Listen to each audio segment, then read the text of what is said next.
अगला प्रश्न देखते हैं।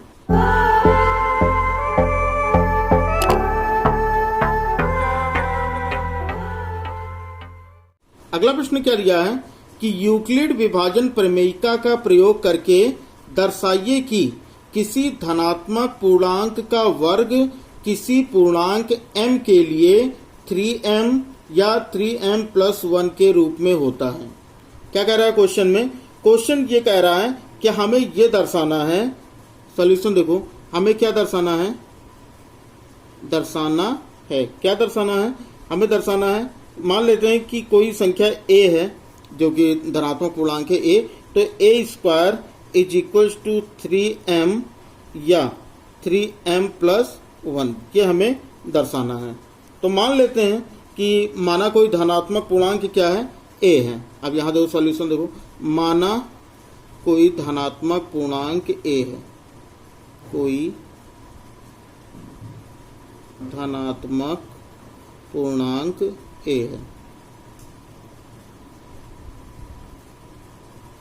अब देखो धनात्मक पूर्णांक 1 हो गया।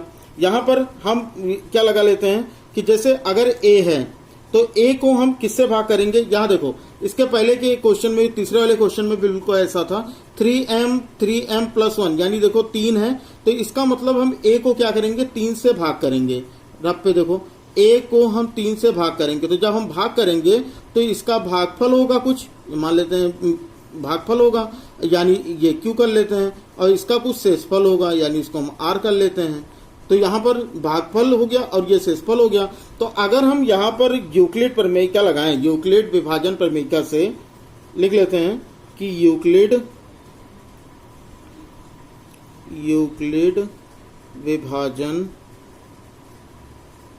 प्रमेयिका से,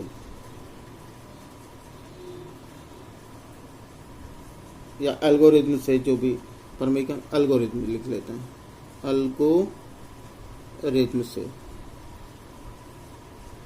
क्या होता है? a is equals to BQ+R। अब हम यहां से ये लगाते हैं, तो यहां पर देखो क्या हो जाएगा? a कितना हो जाएगा? a इज इक्वल्स टू हो गया 3Q+R, ये हो जाएगा 3Q+R। R की वैल्यू क्या हो सकती है? यहां लिख देते हैं कि R की जो वैल्यू है वो हमेशा B से क्या होती है? छोटी होती है। R जो होता है, रिमाइंडर जो होता है, वो हमेशा B से छोटा होता है। इसका मतलब ये जो R होगा ये 3 से छोटा होगा और 0 के बराबर या 0 से बड़ा होगा। तो यानी R के अधिकतम मान क्या क्या हो सकते हैं? तो R के अधिकतम मान हो सकते हैं 0, 1 और 2, ये हो सकते हैं R के मान। तो हम क्या करेंगे कि इसी में हम इस R का मान रखेंगे। क्या हो जाएगा? यदि R बराबर 0 तो क्या हो जाएगा? A is equals to 3Q+R की जगह पे क्या रख देंगे? हम 0 रख देंगे। तो R की जगह पे 0 रख दो, तो क्या हो जाएगा? A 0 ऐड करने कोई मतलब तो है नहीं, तो A is equals to 3Q हो जाएगा। फिर क्या कह रहा है? ये कह रहा था कि धनात्मक पूर्णांकों का वर्ग, फिर हम क्या करते हैं? दोनों पक्षों का वर्ग कर लेते हैं। दोनों पक्षों का वर्ग करने पर, दोनों पक्षों का वर्ग करने पर, अब अगर हम वर्ग करें तो देखो ये हो जाएगा a का स्क्वायर और ये हो जाएगा 3Q का स्क्वायर। तो a का स्क्वायर तो a² हो गया और इसका हो जाएगा 9Q²। ठीक, यहां पर हम इसको हम क्या लिख सकते हैं? a² इज इक्वल्स टू, इसको हमको 3 के फॉर्म में लिखना, क्योंकि क्वेश्चन में देखो 3m या 3m+1, तो ये हो जाएगा 3 × 3Q²। तो ये हो जाएगा a² is equals to 3m, जहां जो भी कॉमन के बाद जो भी बचेगा वो m होगा। तो हो जाएगा जहां m बराबर 3Q²। सही है। उसके बाद आगे इसी तरह से हम इसके दूसरे पार्ट पे करते हैं। यदि R बराबर क्या है? यदि R बराबर 1, तो अब यदि R बराबर 1, तो 1 देखो हम यहां पर रख लेंगे, तो ये हो जाएगा A is equals to 3Q+1। R की जगह पर क्या रख लेते हैं? 1 रख लेते हैं। फिर से पुनः दोनों पक्षों का वर्ग करने पर, पुनः दोनों पक्षों का वर्ग करने पर अब दोनों पक्षों का फिर से वर्ग कर लो, तो ये क्या हो जाएगा, a का स्क्वायर और ये हो जाएगा 3q प्लस 1 का होल स्क्वायर। तो यहाँ पर हम क्या करेंगे कि यहाँ a प्लस बी के होल स्क्वायर की आइडेंटिटी लगा देंगे। a प्लस बी के होल स्क्वायर की आइडेंटिटी क्या होती है, a प्लस बी का होल स्क्वायर होता है a square plus b square plus 2ab, तो वही यहाँ पर भी लगा दो। तो ये हो जाएगा a का स्क्वायर यानी ये हो जाएगा 3q का स्क्वायर प्लस 1 का स्क्वायर, या 2ab कर लेते हैं, चलो पहले 2ab और ये हो गया प्लस 1 का स्क्वायर, ये हो गया। तो इसका मतलब क्या आ जाएगा, a स्क्वायर 3 त्रिक का 9q स्क्वायर प्लस 3 दूनी 6q प्लस 1, ये हो गया। अब यहाँ देखो, यहाँ से इन दोनों में हम क्या करेंगे, 3 कॉमन ले लेंगे। तो अगर हम 3 कॉमन ले लेते हैं तो ये 3 त्रिक का 9q स्क्वायर हो जाएगा और ये हो जाएगा प्लस 3 दूनी 6q, सही है।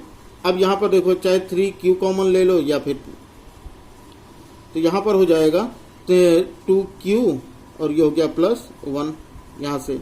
अब देखो यहाँ पर क्या हो जाएगा, हम क्या कहें, 3 कॉमन लेने के बाद जो भी बचेगा वो क्या हो जाएगा, m हो जाएगा। तो हो जाएगा a square is equals to 3m plus 1, जहां ब्रैकेट में लिख देंगे, जहां m बराबर 3q स्क्वायर प्लस 2q। अब इसी तरह से इसके आगे का हम सॉल्व करते हैं। इसके आगे देखिएगा, अब हम क्या रखेंगे, r बराबर 1 तो हम रख चुके हैं, अब हमको 2 रखना है, तो हम यहां रख लेते हैं r, यदि r इज इक्वल्स टू 2।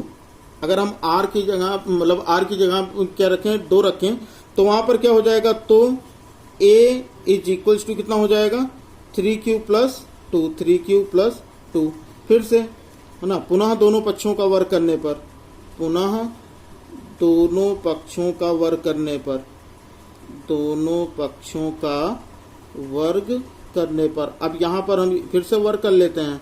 तो वर्ग करने पर क्या होगा, यहाँ पर हो जाएगा a का स्क्वायर बराबर, इसका कर लेंगे 3q प्लस 2 का होल स्क्वायर। तो यहाँ पर भी a प्लस बी के होल स्क्वायर की आइडेंटिटी यानी सर्वसम क्या लगा देंगे, तो ये हो जाएगा a स्क्वायर, यहाँ से हो जाएगा a का स्क्वायर यानी 3q का स्क्वायर प्लस 2ab यानी 2 into 3q into 2 plus b का स्क्वायर यानी हो जाएगा 2 का स्क्वायर।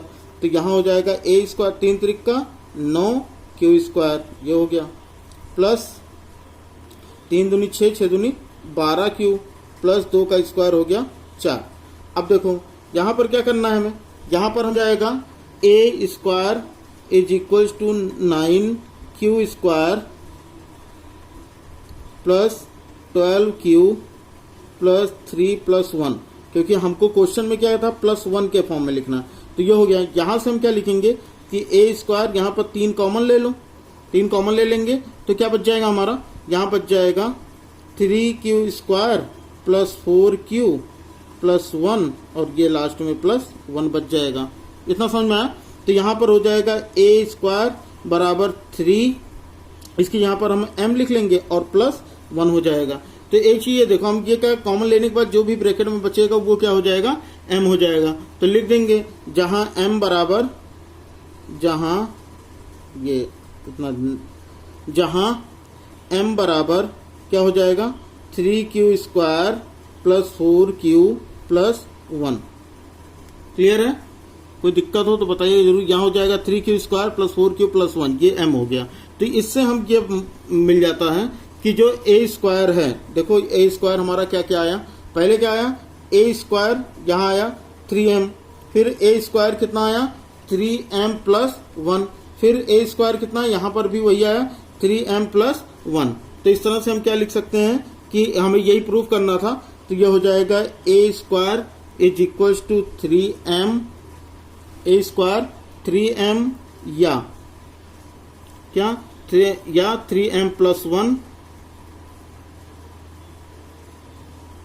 अब देखो 2 बार था ना, 3m+1 3m+1 तो एक ही बार लिख देते हैं। तो ए स्क्वायर की वैल्यू क्या हो जाएगी, किस फॉर्म में होगा, 3m या 3m+1। तो ये हो गया क्वेश्चन नंबर 4।